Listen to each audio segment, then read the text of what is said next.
In this short video, I will show you a technique for making a wet mount slide, which can be used with the lesson plan Illuminating Lives of the Microcosmos. So I'm starting here with some basic materials. First off, we have a vial that contains a sample from an aquatic field site from this lesson. This was very simply collected.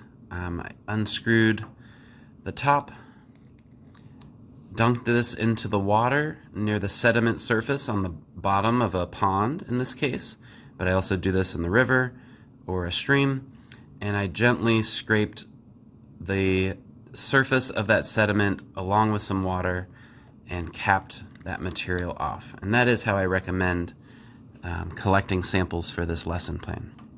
So we have a sample from the field. The other materials I have are a plastic pipetter.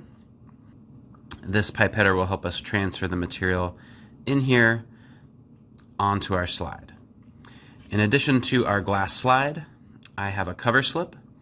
So for this lab, I use compound microscopy, and so a cover slip and slide is highly preferred.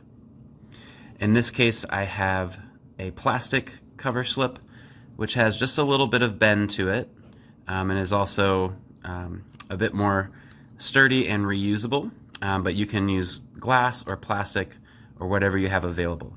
In this case, I'm using real teaching materials here, and so they have been used before, but the beauty of this lab is all the materials, at least for the most part, can be reused from lesson to lesson or class to class.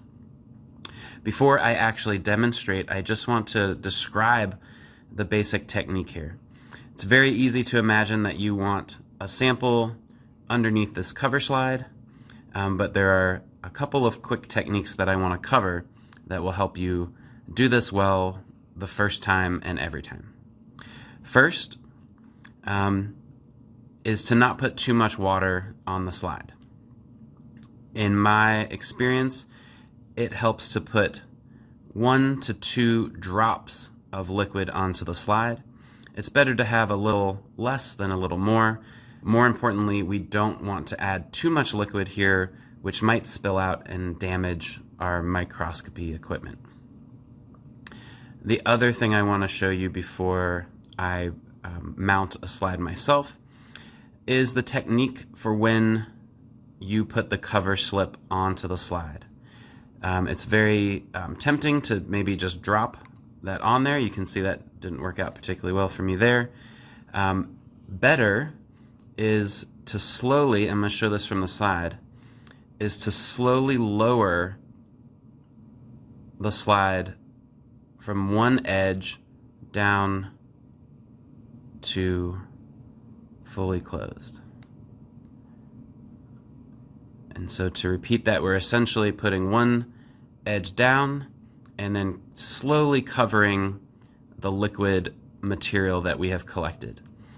The reason for that is that will help to evenly spread the liquid across the surface of the slide and the cover slip where they make contact, and it will help you avoid bubbles in your wet mount, which can get in the way of good observation. So I'm going to put the slide onto my table, and I'm going to move my cover slip out of the way, but have it ready to use in a moment. For this case, I want a pretty thick sample. I have a lot of water in here, and you can let students play around with this, whether they mix this material up or let it collect. In this case, I'm letting it collect. I'm going to use my pipetter. First, you always depress before you put it in to the liquid, and I'm going to grab a little bit of material from the bottom of that vial. So there's my material. That's actually more than I need, and resting the pipetter on my hand or finger, I'm going to get stable, and I'm going to put 1 and 2 drops onto my slide. I can pour the rest of the material back into the same container I collected the material from. The idea, just as an additional definition, is that this sample is a bulk sample of material from the field. It's not like we collected an individual organism, but we collected a lot of material that might be home to many organisms, and that's the goal.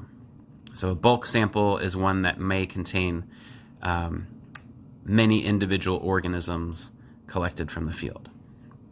Okay, so here's our slide again.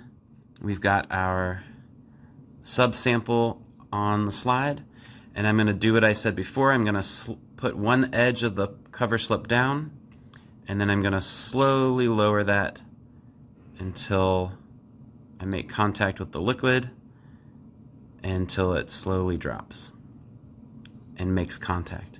In this case, you can see that 2 drops of liquid may actually have been slightly insufficient, but you can play around with this based on the type of pipette or transfer, and students can play around with this as well. Ideally, what you're looking for is a sample that is completely contained on the slide and under the cover slip.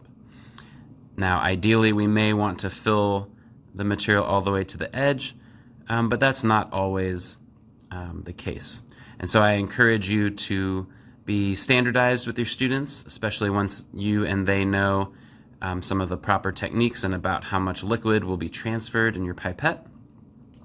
And then in this case, we're good to go, and we can transfer now this slide to a compound microscope where we can look at the organisms inside.